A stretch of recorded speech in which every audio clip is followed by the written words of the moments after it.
All right, Brent, thank you very much. New tonight, a Connecticut man pleading guilty to a lottery scam that defrauded an elderly victim out of $1.2 million. Federal authorities say 35-year-old Steve Fernandez, along with several others, convinced the elderly victim that they had won a sweepstakes but needed to pay fees to cover taxes and insurance.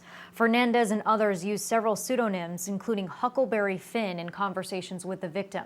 In 2018, a federal grand jury indicted Fernandez and two others on 10 counts on a number of offenses. Fernandez was arrested in Jamaica in 2019.